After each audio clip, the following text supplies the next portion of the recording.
you were living in St. Louis, and I believe already pastoring during the time of incidents that happened here that reached national attention.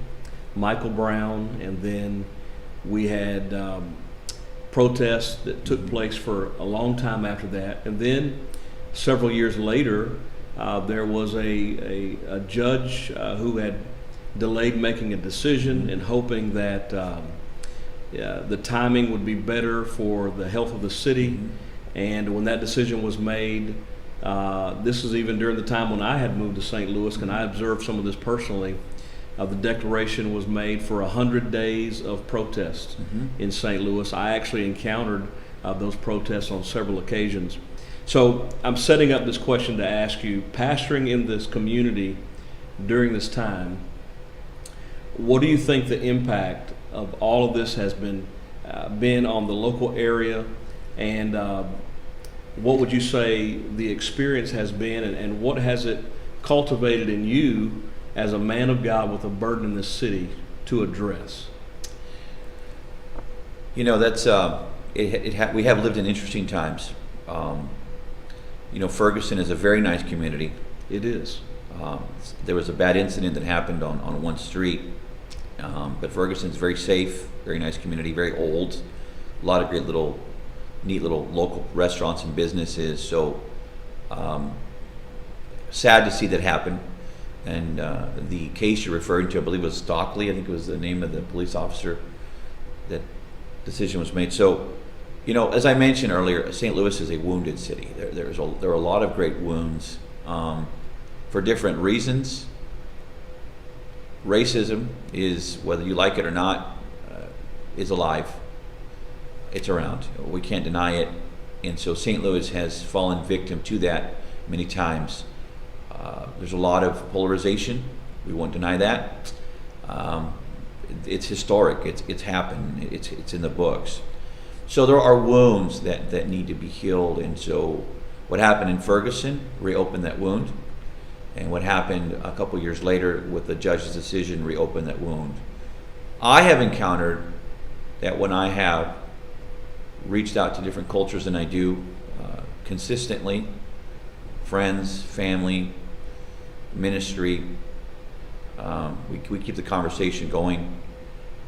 I've encountered that people are afraid to express themselves for the fear of being misunderstood. I'm talking about anybody. When I talk to my African American friends, and I'm teaching a Bible study to two pastors right now that are African American, we talk about it. And it seems like they're also very apprehensive to discuss it. And I don't know if it's because they feel like there's no solution. So I think these situations have presented a great opportunity for people like me who are not from here. I am from the outside, and so I have fresh ears. I have a fresh mind. I don't have history that is molding my perspective. Truly, I'm a clean slate, and so people feel safe discussing it with me because they feel that I'm not coming from a place of judgment. So if there's anything good that has come out of that, it is the recognition that there's a problem, and there is, and also the openness to come up with a solution. I believe the church is a solution. I know that. Amen. And whether I believe that or not, it doesn't really matter. The church is a solution. And so what I've encountered is people want to talk about it, and they want to know if I care enough to at least listen to them. And so what I've encountered is doors have opened.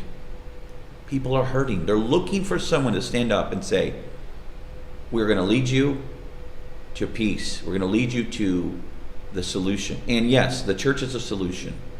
But even in St. Louis, you have churches that exist based on history, color of skin, etc. And so we've got to bridge the gap. So I think because of what's happened in Ferguson and with this other case, that people are feeling the urgency. They're looking for help, and sometimes people may react differently than they should, but it's just a sign of what's there. But I would say, from my experience, for the most part, people want answers. And so God has given me grace in the fact that I'm able to have these conversations. They know that I believe what I say. They know I'm just not giving them a line. They know they're loved. And when I say they, I'm not talking about a specific group of people. I'm just saying humans in general. But God has given us a platform to reach them because of Ferguson and because of the Stockley case. And so it's not going to happen overnight, but I will tell you that the church, we are the solution. It's not the police, it's not the government, it's not more laws, it's us, the representatives of Jesus Christ. If we are true Christians, then we're going to reach out to everybody.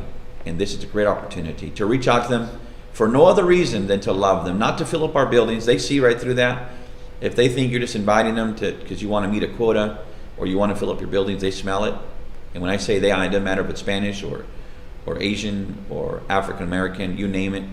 If they think that there's not a true sense of love for them or interest to know more about them, they're going to shut us off. And so we need to reach, and we need to be peacemakers and be a place that they feel safe. And I think that's what's happening. Is they're feeling safe, and they know that they're loved. And that's the great opportunity we have.